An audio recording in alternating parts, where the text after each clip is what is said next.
नमस्कार दोस्तों, कैसे हैं आप सभी। आज की कहानी का शीर्षक है 5 मीटर आंचल। कमरे से आती खुलखुल की आवाज़ ने मानो सीना चीर के ही रख दिया था उसका। खांस खांस के कम्मो अम्मा सालू को बुला रही थी। करमजली, जरा आके मेरे बर्तन तो उठा ले। आज ये नई बात नहीं थी कि सालू को करमजली के नाम से पुकारा जा रहा था। उस नाम को सुनते वो अपना नाम शालिनी भूल चुकी थी, जिसे उसके माँ बाप ने प्यार से दिया था। जैसा नाम था वैसा ही उसका व्यवहार था। चुपचाप रहना, शालीनता से अपनी जिम्मेदारियां निभाना। कहने को सालू बहू थी, पर नौकरानी से ज़्यादा इज्जत नहीं थी इस घर में उसकी। 7 बरस पहले सालू इस घर में कम्मो की बहू बनकर आई थी। सालू कम्मो की एकमात्र बहू थी। कम्मो ने रघु को 4 पुत्रियों के जन्म के बाद पाया था। काफ़ी मन्नतों के बाद रघु पैदा हुआ। बड़ी बहनों का चहेता था रघु, और तो और अम्मा ने भी उसे सिर पर चढ़ा रखा था। सो पढ़ाई में कोई ज़्यादा ध्यान नहीं था। राशि ठाठ अभी कम्मो के छूटे नहीं थे। राजा महाराजाओं के समय में कम्मो के पति कुंवर राजमहल के राजपुरोहित हुआ करते थे। राजाओं का जमाना अब लग चुका है। कम्मो जब ब्याह के आई थी तब ठीक ठाक हालत थे। खान पान रहन सहन काफ़ी नवाबों वाला था। धीरे धीरे सब खत्म हुआ, नाम के ठाठ रह गए। एक के बाद एक 4 बच्चे हो गए। 4 लड़कियां हो गई बेटे के इंतजार में। 5वां बच्चा रघु था।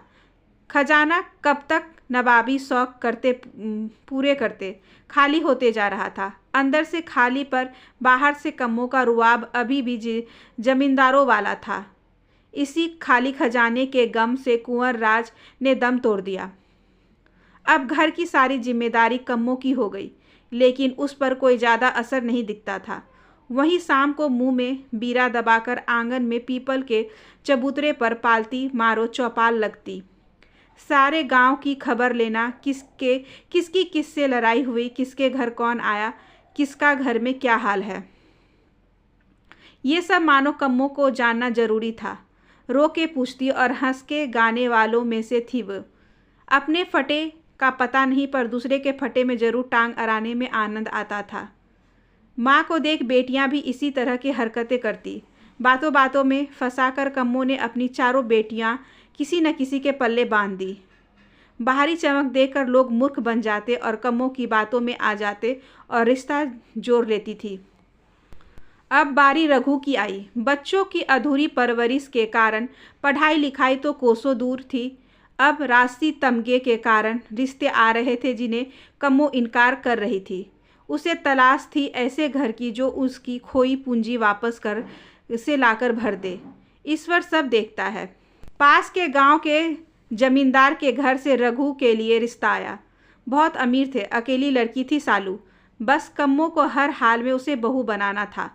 लोगों से जोर लगवाकर कम्मो ने रिश्ता पक्का करवा लिया। खूब धूमधाम से शादी हुई। गहने कपड़े न जाने क्या क्या शादी में मिला। एक चीज़, संस्कार, जिसकी कमी कम्मो के घर में थी। सालू के रूप में वो गलती से आ गई, जिसकी कम्मो को कोई ज़रूरत नहीं थी।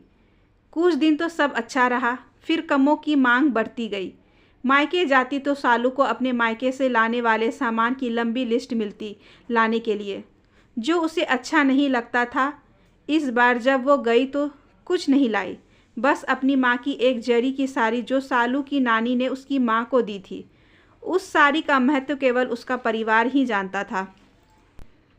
इतने गरीब घर में आकर कभी उसने अपनी असलियत अपने माँ बाप को न बताई, लेकिन अब वहाँ से कुछ न लाने की सोच कर वो 5 मीटर आंचल लाई, जो हर परिवार की मर्यादा होती है अगर समझो तो। अब कम्मो का व्यापार भी बदल गया। वो सालू को करमजली कहने लगी, जैसे उसने ही सारा घर खाया हो। दहेज की रकम से अच्छा चल रहा था, पर सालू ने अब घर से कुछ न लाने की ठान ली। घर के हालात देख रघु अपने दोस्त की दुकान पर बैठने लगा। जो थोड़ा मिलता उसी से सालू घर चलाती। सालू घर के काम में लगी रहती। इसी बीच सालू पेट से हो गई, लेकिन कम्मो वही गाली गलौज चौपाल पर बहू की चुगलियों से बाज नहीं आती थी। दूसरों के साथ अपनी घर की भली बुरी भी तो देती थी। बहू पर बिल्कुल ध्यान नहीं था, बस खुद जवान सी बनी ठनी रहती। थोड़े समय बाद सालू ने नन्ही परी को जन्म दिया। कम्मो ने अंदर से ही चिल्लाकर दाई से पूछा, क्या जना है करमजली ने? लक्ष्मी आई है अम्मा, दाई की अंदर से आवाज़ आई। कम्मो ने तुरंत कहा, अरे नागिन आई है डसने। एक क्या कम थी, घर खाने दूसरी भी आ गई। सालू के धैर्य की मिसाल शायद थी ही नहीं। वो सदा की तरह चुप रही और अपना काम करती रही। बस रघु ही था जो उसे सांत्वना देता रहता था। परिस्थिति और कम खुराक ने सालू को बिस्तर पर ला दिया। सीने में दूध बन ही नहीं पा रहा था तो बच्ची भूखी ही सो जाती। कम्मों की खुराक में भी कमी नहीं आ रही थी। उसकी आवाज़ और चौपाल वैसी ही थी जैसी सालू की शादी के समय। ऐसा नहीं था कि सालू की ज़ुबान नहीं थी, लेकिन चुप थी तो केवल अपने संस्कारों से। घर में काम की व्यस्तता से कभी वह अपनी माँ से मिलने न जा पाई। जब कभी याद आती तो माँ का दिया 5 मीटर आंचल बाहों से भरकर सिसक लेती थी। कम्मो सालू की माँ से बिल्कुल विपरीत थी। जरा जरा से बात पर चिल्लाना, गाली गलौज करना कम्मो के लिए आम बात थी। दूसरों का ख्याल रखने में सालू अपनी तरफ बिल्कुल ध्यान नहीं दे पाती थी। दिनों दिन कमज़ोर और बीमार रहने लगी। कम्मो कुछ कम पड़ती तो उसकी चारों बेटियां बिन बुलाए कई कई दिनों को मायके पर रही रहती और माँ की जली कटी बातों में सहयोग की जिम्मेदारी बखूबी निभाती। सालू अब और स्थिर होती जा रही थी। काम का कुछ सहारा नहीं, बस काम बढ़ाने सारी बेटियां चली आती थी। संस्कार नाम के नहीं थे जो कम्मो बेटियों को देती, सिखाए तो बस ताने और गाली देना। देखते देखते बेटी लक्ष्मी भी सालू के आंचल में 5 साल की हो गई। काश एक संस्कारी आंचल सालू की माँ की भी तरह कम्मो के पास भी होती, जिसे वह अपनी बेटियों को विदा करते वक्त देती, जिसे बेटियां सालू की तरह मर्यादा में रहकर सहेजती। रघु की व्यस्तता घर की अशांति को नहीं देख पाई। शांत स्वभाव की सालू भी घर की खातिर उसे कुछ नहीं बताती थी। रघु सोचता था कि सब कुछ ठीक चल रहा है और इसलिए सब बहनों और माँ की मनमानी चल रही थी। सालू को हमेशा कम्मो यही ताने देती थी कि मेरे 5 बच्चे हैं, मैंने इन्हें नाजों से पाला है, इनको वैसे ही रखना जैसे मैंने इन्हें रखा है, इन्हें बिल्कुल कष्ट नहीं देना और मुंह से एक शब्द भी न निकालना। रघु चाहकर भी कम्मो के खिलाफ कुछ नहीं बोल पाता। जब सालू बहुत घुटती तो कमरे में जाकर रो लेती थी। अपनी ज़िंदगी से समझौता, ख्वाहिशों का कत्ल उसे मजबूर कर रहा था। उसने खुद को जिम्मेदारियों की भेंट चढ़ा दिया था। वो कहीं से भी बहू सी नज़र नहीं आती थी, नौकरानी की तरह रहती थी। बेटी लक्ष्मी भी काफ़ी समझदार शांत थी। कम्मो के पास जाने से डरती थी क्योंकि शब्दों को समझ ही नहीं पाती थी। दादी से नागिन नाम सुनकर सहम जाती थी और फिर खेल में व्यस्त हो जाती थी। रघु दुकान से देर रात लौटता और खाना खाते ही सो जाता।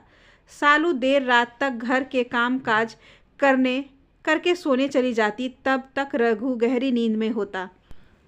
बहुत सोचती थी कि कभी फुर्सत से वो दिल की बात रघु से करे, लेकिन उसे सोता देख उसको उठाने की हिम्मत वो नहीं कर पाती थी।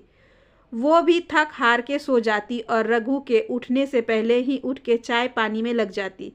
शादी के 7 साल घर में लगे कब गुजर गए पता ही नहीं चला और इस भागदौड़ में रघु सालू अपनी ज़िंदगी जीने की शुरुआत भी न कर सके। सालू की कमजोरी बीमारी में तब्दील हो चुकी थी। समय और पैसे के अभाव ने उसे सैया पकड़ने को मजबूर कर दिया। उस दिन सुबह से ही सालू को बेचैनी हो रही थी। उसकी उठने की क्षमता खत्म हो रही थी। आज पहली बार उसने रघु को घर पर रुकने को कहा। उसे अपने पास बैठाया और उसकी गोद में सिर रखकर मानो उसे जिंदगी मिल गई। आज तक कभी इतने करीब से वे रघु से नहीं मिली थी जितना आज। दिल की बात करने का वक्त शायद उस पर बचा ही नहीं था। फिर भी लड़खड़ाई जुबान से बोली, आप अपनी माँ को मेरी माँ का वो 5 मीटर आंचल जो उसने विदा के वक्त मुझे दिया था दे देना और बता देना कि इसे मेरी बेटी लक्ष्मी को इस घर से विदा होने पर ओढ़ा दे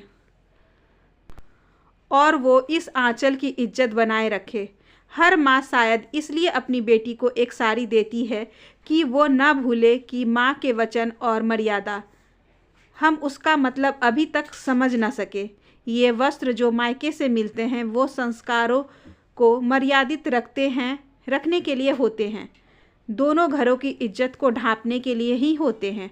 और शायद भाई भाभी भी इस बात को याद दिलाने को हर त्यौहार पर साड़ी देकर इस परंपरा को निभाते हैं।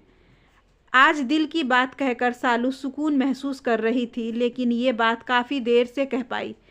इस बात को कहने की हिम्मत जरा जल्दी आती तो आज रघु को सालू को न खोना पड़ता। इस कदर भी संस्कारों को नहीं ओढ़ना चाहिए था तुम्हें। आज रघु ने ऊंची आवाज़ में बात की। किसके लिए तुम निभा रही थी? जरा मेरा भी सोचा होता कि अब मैं क्या निभाऊंगा तुम्हें खोकर। तुम रुको, मैं डॉक्टर लाता हूँ। नहीं, सालू ने कहा और रघु को बाहों में जकड़ लिया। बस इसी बीच एक लंबी सांस खींचकर सालू ने सिर लुढ़का दिया और हमेशा के लिए शांत हो गई। रघु की आंखों में सन्नाटा और खामोशी थी। वो अब भी कुछ बोल ना पाया। सदा की तरह रघु में जैसी मानो काटो तो खून नहीं, वो सन्ने रह गया। आंखों से कुछ दिख नहीं रहा था। आंसुओं की धारा रघु के कोपलों पर टपक रही थी। वो भागकर माँ के कमरे में गया और बोला, माँ, सालू नहीं रही। माँ से जो उत्तर मिला उससे रघु अचंभित रह गया। सदा की तरह कर्कश आवाज़ में बोली, कोई बात नहीं और अच्छी आ जाएगी, सब्र रख। बस इस नागिन को भी निकाल दे, जिस दिन से आई है जीना हराम कर रखा है। रघु ने जहर का घूंट पिया और उल्टे पांव अपनी सालू के पास आ गया। उम्मीद नहीं थी कि इतनी बेरहम भी माँ होती है। आज रघु को सालू की सहनशीलता पर फक्र हो रहा था। कितने जल्लादों के बीच वे जी रही थी। एक वो सालू की माँ थी और एक ये मेरी माँ है। इतना फ़र्क क्यों है? माँ तो दोनों थी। इस पहेली को कोई भी नहीं सुलझा सकता। आज रघु को मलाल था कि वो किस माँ की कोख से पैदा हुआ। बिल्कुल भी मुँह नहीं। जिसने दिन रात केवल इस घर को दिया, उसके प्रति इतनी निष्ठुर। पत्थर दिल भी किसी गैर की मौत पर अफसोस तो करता है, पर ये क्या? उसने सोचा। वाकई सालू सही कह गई कि कम्मों के 5 मीटर आंचल में किसी के लिए भी छांव नहीं थी, और सालू ने अपनी माँ के आंचल में सभी को समेट रखा। सबको समेटते समेटते आज वह खुद ही सिमट गई। भारी कदमों से रघु सालू की विदाई करने लगा। रघु ने सालू की माँ की वो संस्कारी साड़ी निकालकर सालू को उठा के ही अंतिम विदाई का निर्णय लिया और फिर लक्ष्मी को लेकर बिना सोचे समझे कभी ख़त्म न होने वाले सफ़र पर निकल गया, जहाँ ऐसे बेरहम लोगों का साया भी उसकी लक्ष्मी पर ना पड़े। आशा करती हूँ कि आज की ये छोटी सी कहानी आपको अच्छी लगी होगी। अगर अच्छी लगी हो तो please like, share and subscribe करें हमारे चैनल को। ज़्यादा से ज़्यादा शेयर करें और बेल आइकन को ज़रूर प्रेस कर लें ताकि अगली वीडियोस की नोटिफिकेशन आपके पास सबसे पहले पहुँचे। धन्यवाद।